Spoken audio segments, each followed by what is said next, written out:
नमस्कार दोस्तों, स्वागत है आपका हमारे चैनल पर। आज हम एक ऐसे विषय पर बात करेंगे जो आपके दिमाग को हिला देगा और आपको भारतीय पौराणिक कथाओं की गहराइयों में ले जाएगा। आज हम चर्चा करेंगे असुरों की। ये वो रहस्यमय प्राणी है जिन्हें सामान्यतः दानव या डेमोन के रूप में जाना जाता है, लेकिन इनकी कहानियां केवल बुराई की नहीं बल्कि एक रहस्यमय और दिलचस्प यात्रा की भी है। तो चलिए पहले जानते हैं कि असुरों की उत्पत्ति कैसे हुई। हिंदू धर्म के ग्रंथों में असुरों का उल्लेख विशेष रूप से ऋग्वेद और पुराणों में मिलता है। असुर शब्द का अर्थ असुर यानी बुराई से जुड़ा हुआ है, लेकिन शुरुआत में असुर और देवता एक ही श्रेणी में थे। वे दोनों ही देवता शब्द के अंतर्गत आते थे। जैसे जैसे समय बीता, असुर और देवता के बीच संघर्ष बढ़ने लगा। असुरों को दैत्यों की श्रेणी में रखा गया और देवताओं के खिलाफ उनके युद्धों का वर्णन पुराणों में मिलता है। चलिए अब कुछ प्रमुख असुरों की कहानियों पर ध्यान देते हैं जो भारतीय पौराणिक कथाओं में बेहद प्रसिद्ध है। पहले हम बात करते हैं हिरण्यकश्यप की।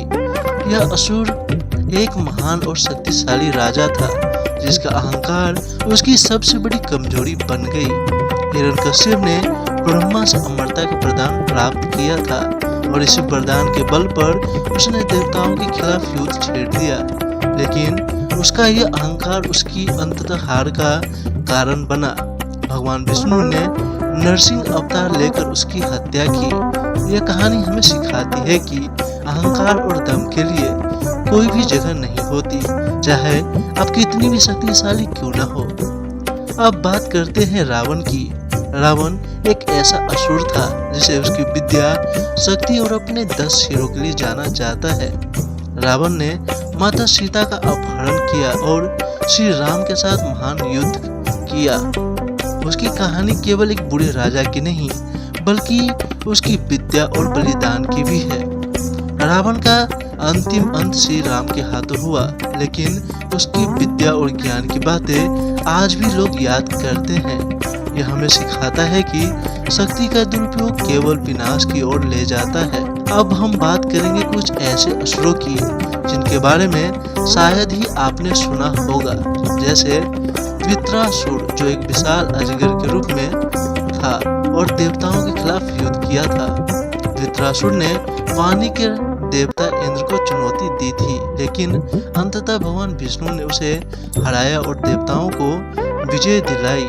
इसी तरह शूर्पणखा जो एक असुर था, उसे भी उसकी बुराई और अहंकार के कारण पराजित किया गया। ये कहानियां हमें सिखाती है कि बुराई चाहे कितनी भी बड़ी क्यों न हो, अंततः अच्छाई की विजय होती है। लेकिन असुरों की कहानियां केवल रहस्यमयी और रोमांचक नहीं है, बल्कि इनमें गहरे प्रतीकात्मक अर्थ छिपे हैं। असुरों और देवताओं के बीच संघर्ष को हम अच्छाई और बुराई के संघर्ष के रूप में देख सकते हैं। देवताओं के लिए असुर एक चुनौती है जो यह दर्शाते हैं कि जीवन में हर समय अच्छाई का सामना बुराई से होता है, लेकिन अंततः सही और अच्छाई की शक्ति हमेशा प्रबल होती है।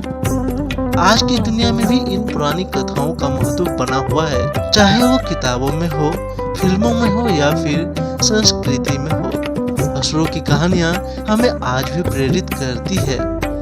हम इन कहानियों को न केवल ऐतिहासिक दृष्टिकोण से देखते हैं, बल्कि ये हमें अपने जीवन के संघर्षों को समझने और उनसे सीखने का भी एक तरीका प्रदान करती है। तो दोस्तों, आज हमने असुरों की अद्भुत और रहस्यमय दुनिया की एक झलक देखी। उनकी कहानियां हमें जीवन में महत्वपूर्ण सीख देती है। अगर आपको हमारा वीडियो पसंद आया हो तो कृपया लाइक और सब्सक्राइब जरूर करें, और हाँ, हमें कमेंट में बताएं कि आप किस पुरानी कथा के बारे में और जानना चाहते हैं। धन्यवाद, मिलते हैं अगली वीडियो में।